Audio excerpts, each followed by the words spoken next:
अस्मद्गुरुभ्यो नमः। सर्वगुरुभ्यो नमः। श्रीगुरुभ्यो नमः।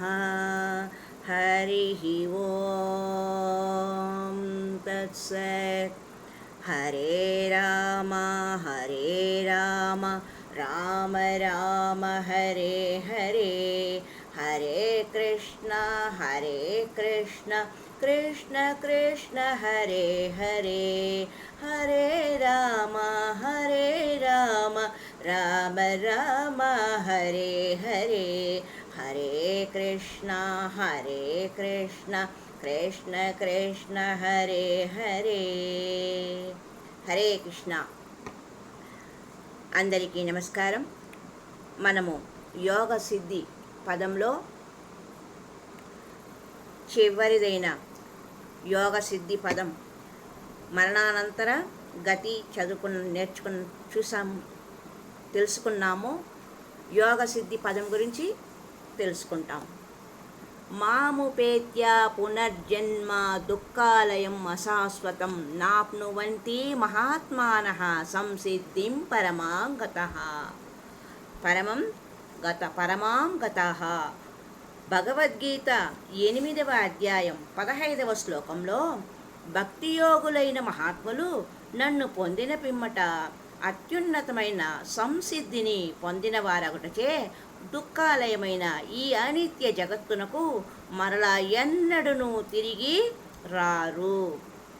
ఈ భౌతిక లోకపు సృష్టికర్త భగవంతుడు ఈ లోకాన్ని దుఃఖాలయము అనగా దుఃఖములతో కూడుకొనిన ప్రదేశముగా నిర్ధారించును. ఒకవేళ అది సత్యమైనచో మనం దీనిని ఎలా మన వైజ్ఞానిక అభివృద్ధి ద్వారా సుఖవంతము చేసుకోగలము? దుఃఖాలు అంటే కష్టాలు. మన నిజమైన కష్టాలు ఈ జన్మ మృత్యు జరా వ్యాధులే. మనము ఈ సమస్యలను తీర్చలేము. కనుక శాస్త్రవేత్తలు వీటిని పక్కన పెట్టి తమ దృష్టిని అణువాంబులు అంతరిక్షయానాలపై కేంద్రీకరిస్తూ ఉంటారు. మనకు ఎల్లప్పుడూ ఏర్పడు దుఃఖాలను వారు ఎందుకు పరిష్కరించడం లేదు? నిజానికి వారికి ఈ సమస్యలను పరిష్కరించే శక్తి లేదు కనుక. కానీ శ్రీకృష్ణుడు ఈ శ్లోకంలో పరిష్కార మార్గాన్ని సూచించాడు.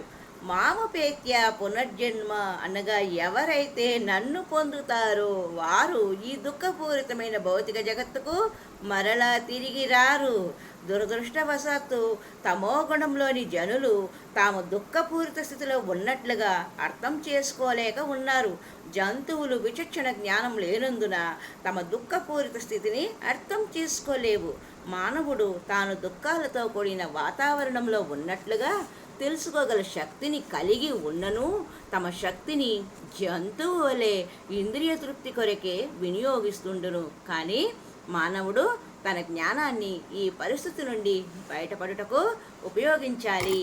మనము 24 గంటలు శ్రీకృష్ణుని భక్తియుక్త సేవలో స్థిరముగా నెలకొన్నచో ఈ దుఃఖపూరితమైన ప్రపంచానికి తిరిగి రాకుండా ఉండగలము. మహాత్మానః సంసిద్ధిం పరమం గతాః. ఎవరైతే కృష్ణ భక్తి ద్వారా ఆధ్యాత్మిక లోకానికి చేరుటకు అర్హతను సాధిస్తారో వారిని మహాత్ములంటారు. మహాత్ములనే పదము గాంధీ లాంటి రాజకీయ నాయకులకు వర్తించును. అది కేవలం శుద్ధ భక్తులకు మాత్రమే వర్తించును. మహాత్మ అంటే గొప్పదైన ఆత్మ. ఎవరి ఆత్మను వారు గొప్పగా తీర్చిదిద్దుకోవడమే, సంస్కరించుకోవడమే మహాత్మ. శ్రీకృష్ణుడు మహాత్ములు నా ధామాన్ని చేరుకుంటారు అని చెప్పినప్పుడు అది అతడు తన దివ్యధామమైన గోలోక బృందావనాన్ని సూచిస్తూ ఉండిను. అతడు అవతరించిన ఈ భూలోకంలోని బృందావనాన్ని భౌమ్య బృందావనం. ఎలాగైతే తన లోకం నుండి శ్రీకృష్ణుడు స్వయముగా ఈ భూలోకంలో తన అంతరంగ శక్తి ద్వారా అవతరించెనో అట్లే అతని ధామం కూడా ఇక్కడకు దిగి వచ్చెను. మరొకలా చెప్పాలంటే శ్రీకృష్ణుడు ఈ లోకంలో అవతరించినప్పుడు అతడు ప్రత్యేకించి బృందావనం అనే ప్రాంతంలో తన దివ్యలీలను ప్రదర్శించెను. అందుకే ఆ ప్రాంతం కూడా దివ్యమైనది. అంతేకాకుండా ఆధ్యాత్మిక లోకంలో శ్రీకృష్ణుడు స్వధామాన్ని కలిగి ఉండును. దానినే గోలోక బృందావనం అంటారు. మహాత్ములు ఈ జన్మలోనే ఆ దివ్యధామాన్ని చేరుకోవాలని కోరుకుంటారు. ఈ మానవ జీవితాన్ని అత్యున్నత లక్ష్యాన్ని చేరుటకు వినియోగించుకోవచ్చును. జంతువులు ఆ విధంగా వినియోగించుకోలేవు. ఈ అవకాశాన్ని మహాత్ములగుటకు వినియోగించి తిరిగి త్రివిధ తాపత్రయాలకు నిలయమైన ఈ భౌతిక జగత్తులోకి రాకుండా జన్మను ముగించుకోవాలి. తాపత్రయాలు అనగా మన శరీరం ద్వారా, ప్రకృతి ద్వారా, లేక ఇతర జీవుల ద్వారా కలిగించబడేవి.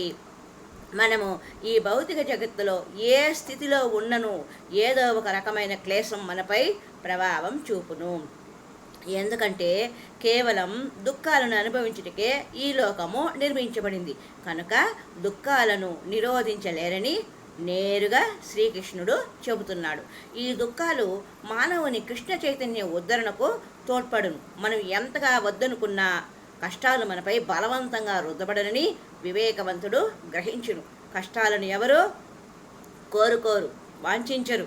ఎవరైనానో ఎందుకు నేను వద్దనుకున్న ఈ కష్టాలు నాపై రుద్దబడుతున్నవి అని ప్రశ్నించగలిగేలా వివేకాన్ని పెంపొందించుకోవాలి. దురదృష్టవశాత్తు ఆధునిక యుగంలో జనాలు కష్టాలను పక్కన పెట్టుటకు గాను ప్రయత్నిస్తారు. నేనెందుకు ఈ కష్టాలకు గురి కావాలి? కష్టాలను మత్తు పదార్థాలతో కప్పిపుచ్చుతాము. ఏమైనాను కృత్రిమమైన ఈ మత్తు పదార్థాలతో సమస్యలను పరిష్కరించలేము. కొన్ని గంటలు మత్తులో ఉంటాము, ఆ తర్వాత మరలా మామూలే, మరలా స్పృహలోకి వస్తాము. ఈ లోకంలో ఉండే సమస్యలకు మనమే బానిసలు కావుతాము. కేవలం కృష్ణ చైతన్యం ద్వారానే సమస్యలను శాశ్వతంగా పరిష్కరించుకోగలం. మనం కృష్ణ చైతన్యంలో నెలకొన్నచో ఈ భౌతిక శరీరం విడిచిన తర్వాత కృష్ణలోకానికి బదిలీ చేయబడతాము. అది ఏ అత్యున్నతమైన యోగ సంసిద్ధి. కృష్ణలోకంలోకి ప్రవేశించబడుట అత్యున్నత యోగ సంసిద్ధిగా పిలువబడెను. మరి యొక్క సంచికలో ఈ యోగ సంసిద్ధి అనే విషయాన్ని మరింత విపులముగా తెలుసుకునే ప్రయత్నం చేద్దాం. హరి ఓం తత్సత్. సర్వే జనా సుఖినో భవంతు. లోకా సమస్త సన్మంగళాని సంతు. హరి ఓం తత్సత్. హరి ఓం తత్సత్.